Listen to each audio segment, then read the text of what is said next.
Hey, have you guys heard about the insane SUVs GM is offering, boasting a whopping 1,000 horsepower? Well, if you haven't, don't worry, I'm going to fill you in on all the details. Either way, I want to hear your thoughts on this, because this is insane. So stay tuned.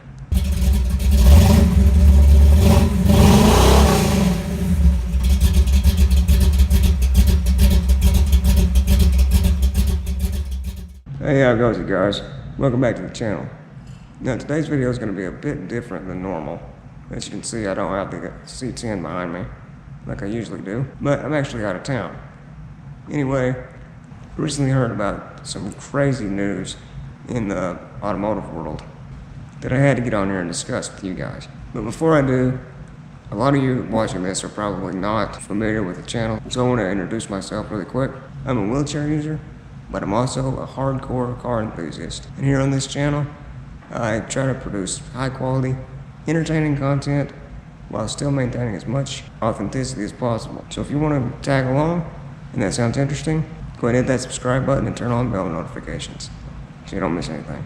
So like I said, normally I do videos on my personal vehicles, usually my 1983 C10 or the Chrysler 300. But today, I'm going to talk about something coming out in the automotive news world, I guess you could say, that completely blew my mind when I read about it. If you haven't already heard about this, GM is now offering a couple of SUVs boasting an insane 1,000 horsepower. So what it is you can now buy either a Tahoe or a Suburban, fresh off the lot, with a fully built 1,000 horsepower engine. So there's a lot to talk about here, and I want to get into some of the details, and then I want to hear your opinion about it, because to me, this is just nuts. I mean, it's cool, it's really awesome, but at the same time, it's just 1,000 horsepower and a close to 6,000 pound SUV. It's just crazy. But let's get into the details, and then I want to hear your opinion. Now, these SUVs aren't actually built like this directly from GM. They start out as a normal Tahoe or Suburban, but they're beefed up to have this much power from a performance company called Specialty Vehicle Engineering. From here on out, I'm just going to use the acronym SVE when I'm referring to it. According to their website, SVE has been building limited edition high performance vehicles for GM since the early 90s. So this SUV build really isn't anything new. They've built crazy high performance Camaros and even trucks. But what makes this build particularly unique to me is just the fact that it's in a massive SUV. That's just insane. Put a 1,000 horsepower engine in a nearly 6,000 pound SUV. And I just like to talk about these type of things. The practicability, which I know 1,000 horsepower in anything isn't practical, but you know what I mean. You put a 1,000 horsepower engine in a vehicle this heavy, what does that do? What does it mean?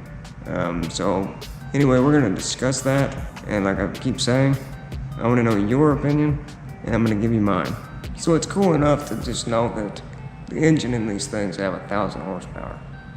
But what's really cool is how they achieved it. So in order to get one of these, you pay for a donor vehicle, a brand new Tahoe or Suburban with the 5.3 liter engine. Then SVE takes the donor vehicle and fully builds the engine to produce this type of power. Now, it's not based on the 5.3 engine.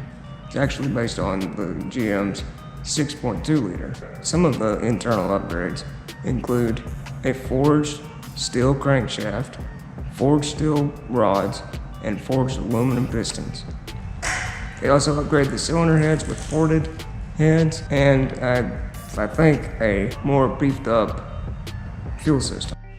Now, of course, there's more to it than that, but just know that when it's all said and done, that base 6.2 liter ends up having a displacement of 6.8 liters. But of course, they don't stop there. SVE also slaps on a supercharger on top of that forged internal 6.8 liter V8. And you may be thinking, well, what about the transmission? Is it going to be able to hold up under all that power? Well, we thought about that too. They also provide a transmission upgrade as well. But now you've got to be wondering, how much money does this thing cost? Well, I'm sure you could guess it's a pretty hefty price tag. So as I said before, you have to buy a donor vehicle.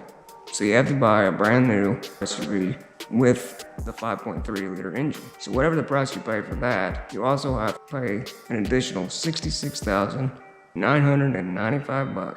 So if you're anything like me, you're already pretty impressed. But there's more. Not only do these SUVs have 1,000 horsepower, they're also warranted. That's right, the engine is warranted for 3 years or 36,000 miles. And that beefed up transmission is warranted for 12 months or 12,000 miles. That's a really good deal if you ask me. I know the price tag is high, but the fact that they would put any type of warranty on it blows my mind anyway. I mean, that's some serious power. These things must be built like a rock. See what I did there? Remember those old Chevrolet commercials? Like a rock. Okay, so now that we talked about some of the details of these monsters of an SUV, in terms of how SVE achieved that power and price and all that good stuff. But now let's talk about what this actually means. What does 1,000 horsepower really look like in a vehicle the size of a Tahoe or a Suburban?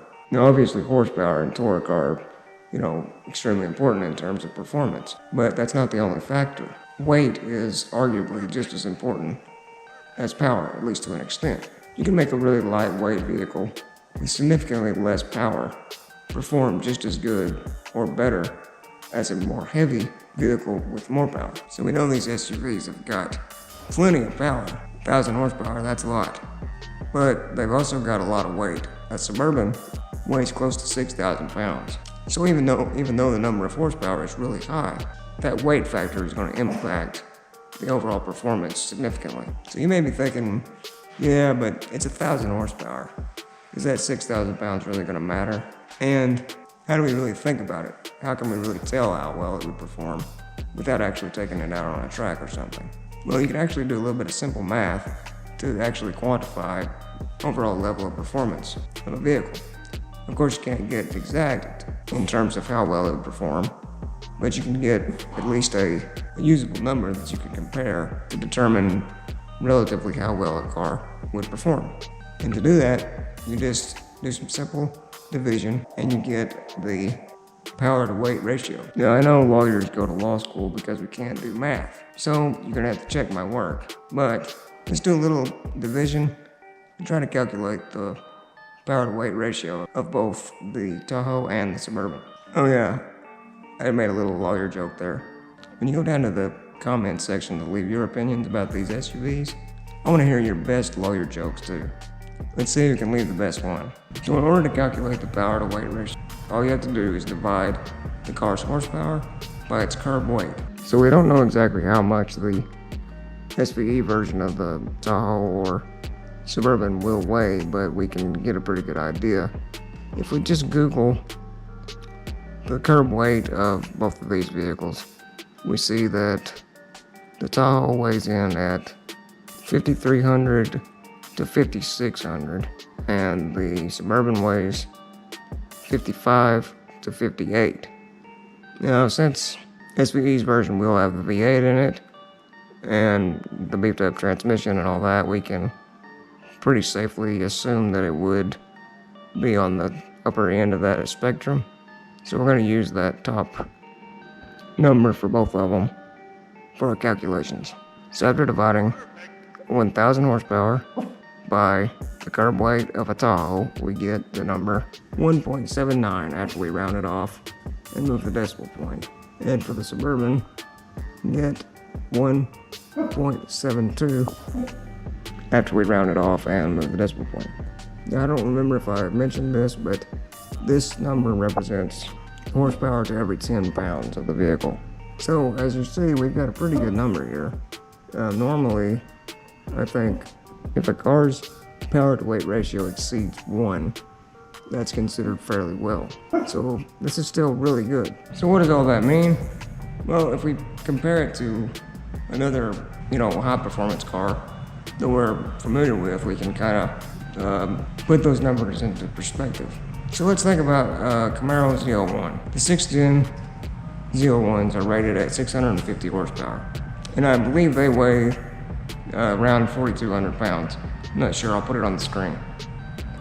But anyway, if we calculate that, the same as we did before, we see that the power to weight ratio is pretty close to that of the 1,000 horsepower SUVs, especially the Suburban. So you may be thinking, wow, that's impressive. These SUVs will run with a Camaro Z01?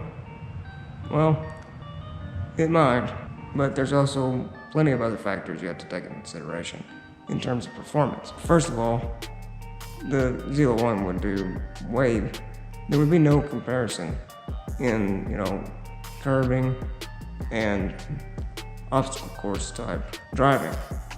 But even in a straight line, like a drag race, even though the SUVs do have even a little better power to weight ratio, there's other factors you have to take into consideration, such as aerodynamics. So the power to weight ratio calculations don't really tell you exactly how well a vehicle will perform, but it does at least allow you to put it into perspective. But still, even if the other factors such as aerodynamics did hinder the SUVs a bit, they're still going to be able to run really well, even up there, arguably close to a Z01, at least in a straight line. But you have to think about it a little deeper. That is impressive, but these SUVs have 350 horsepower more than a Z01. In other words, it's like strapping an extra 5.3 V8 onto the SUV to get it to run with the Z01. So as I said before, power isn't everything. So I think that point brings me to a good place to give my opinion about this build. Now, I'll start off by saying that 1,000 horsepower in anything is impressive. And, as a car guy, I can appreciate anything with 1,000 horsepower. So it's definitely cool. But, the price range is a little... if I had money to burn, sure, I wouldn't care to have one. Just driving it around, knowing it was a luxury vehicle with 1,000 horsepower, that's cool. But when we're talking about, a price tag that's, approaching supercar numbers, there's plenty of other vehicles I would choose to purchase new or have built, So this monster of an SUV would not be very high on my list. But I want to know your opinion on it. Maybe this is your style. Maybe you like the luxury type vehicles and you like, huge power. So I want to hear your opinions, and I want to hear maybe some your ideas of what you could do with this thing. Besides just talk about it with your friends. Alright guys, so I think that's going to wrap this up. Like I said, this is a different type of video than I usually do. I'm out of town, so I couldn't really do much with my truck or the car. So, I improvised, I heard about this, thought it was cool, wanted to get your opinion on it. But make sure you stay tuned, because I've got a couple of new cosmetic mods coming for the C10. And hopefully the weather's gonna clear up, get warmer pretty soon. And we're gonna, start doing more racing and more exciting stuff. So if you are new, make sure you subscribe, and because we got some good stuff coming. But if you thought this was cool or interesting and you'd like to support the channel, go ahead and hit that like button, and like I said, subscribe, and I'll see you next time.